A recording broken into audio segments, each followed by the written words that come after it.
This is Chris Elliott with Remax Action Real Estate, and what I want to do for you in this video is go over the 3 reasons that a home doesn't sell. Now, if you're getting this video, if you've been emailed this video or you're watching it, you found it somewhere, more than likely your home has been on the market unsuccessfully with another agent, and now you're off the market, which is how we've gotten in contact. So first and foremost, I want to apologize to you on behalf of the industry that your previous agent was not able to help you achieve your goals. I know how frustrating it can be to list your home with a goal in mind and to not see that goal achieved.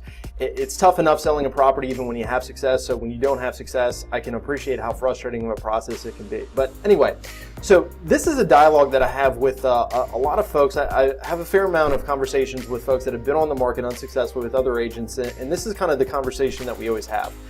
If a home didn't sell, one of 3 things or a combination of 3 things were missing.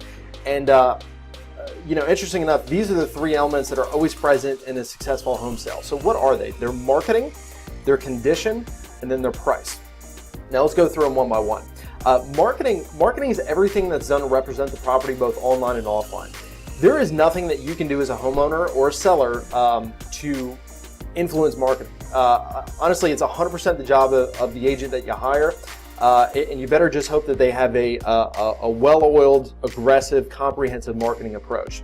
I don't want to spend this whole video talking about marketing, but 2 things to consider is, does their marketing plan allow the property to be exposed to the maximum number of people? So, what's our target? Are we able to hit as many people as we possibly can with their marketing approach, both with the general public and with the agent community? And then, what is the quality of that marketing? So, if we're getting the property in front of these people, how is it perceived with the general public and with the realtor community?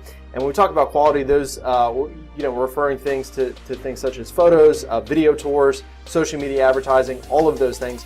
If you're getting this via email, there's probably a linked up copy of my sales and marketing plan. I would encourage you to look through it.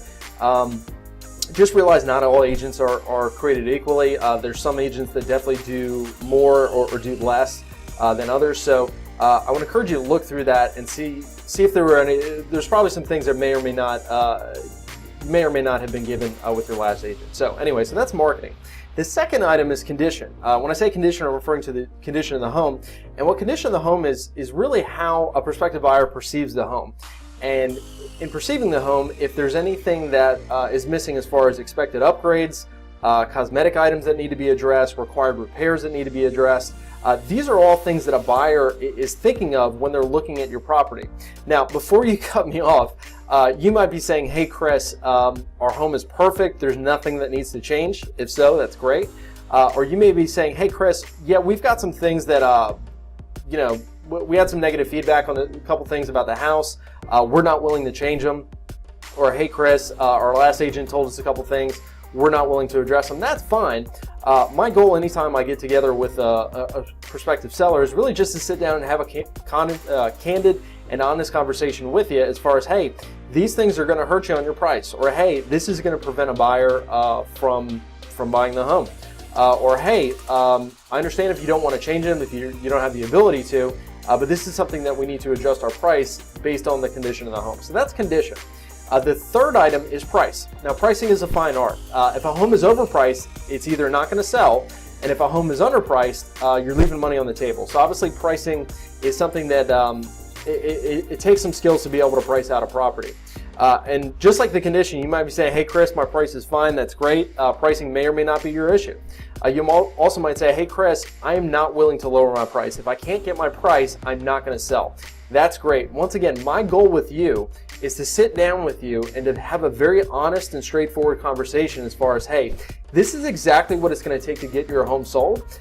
And what I like to do is get that information in people's hands so that way you can make an informed decision for yourself and your family of, hey, we understand we need to change X and we're willing to do that to get the property sold, or hey, if we have to do X, Y, and Z, it just doesn't make sense for us to sell anymore and we're just going to go ahead and stay in the property or hold on to the property.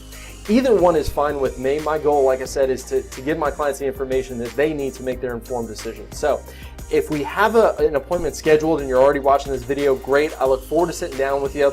We'll do that listing audit with you and go through and say, hey, This is what was missing on your last listing. This is where we went wrong in the last go-round. Your last agent went wrong in the last go-round. This is exactly what it's going to take to get the property sold, and here's a game plan to get that done.